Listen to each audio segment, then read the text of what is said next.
Welcome back, Old School Scares, and we're wrapping up our 31 days of Halloween movies in the werewolf section. So in our second 10 days with Frankenstein Meets the Wolfman. Movie came out in 1943. Really easy watch. It's it's an hour and 12 minutes long.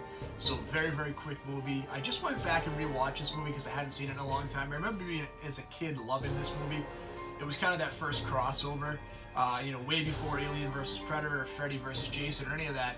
You kind of had these two classic monsters going at it. And going back and rewatching it, so it's an interesting movie. It takes place a couple of years after the death of Larry Talbot, right, who's played by Lon Chaney Jr. And he's basically resurrected by a couple of grave robbers, right? They go and open up his corpse to steal a ring that he had on, and the full moon happens to be out that night, and when it shines back on his body, he transforms back to the Wolfman. And basically, he's brought back to life. He's found in another town. They find, he's a little bit of amnesia, but he kind of knows that something isn't right and that he shouldn't be there.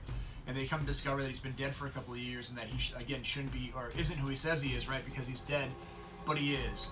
The old gypsy woman from the first movie, she goes by Malvina.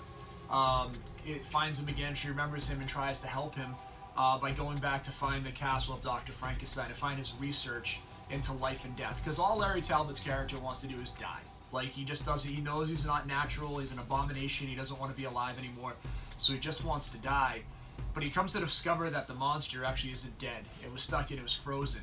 And he frees the monster. And in this movie, the monster is actually played by Bela Lugosi, right? So, not Boris Karloff in this movie, so it's Bela Lugosi, and it's interesting. I don't think he plays a bad monster. A very sympathetic facial expressions, but I don't think some of the fear or the terror really comes through the same way it did previously. But this movie really is a werewolf movie. It's 80% of it is Larry Talbot's story. There's very little with the doctor, the Frankenstein story, and when it does come in at the end, it's a very quick battle. I forgot how fast the last battle is. It really is just a couple of minutes, and then all of a sudden the dam is destroyed and the castle's ruined and everything goes through and it's just wrecked. When I was thinking about the best scares, there's not a ton of great scares in this movie. I'd probably say at the very beginning, again, for folks in the 40s, this probably would have been a little bit freaky when the gravediggers discover the body and it begins to transform again and attacks and kills the gravediggers at the beginning. I would say it's probably the scariest scene in the movie. So that's our werewolf section. Very excited that I was able to share it with you during Halloween. Now we head into my favorite out of all the sections we're covering during this, and it's our monster section. And we're starting tomorrow with one of my all-time favorite monster movies, Tarantula. I can't wait to share that one with you. I absolutely love it.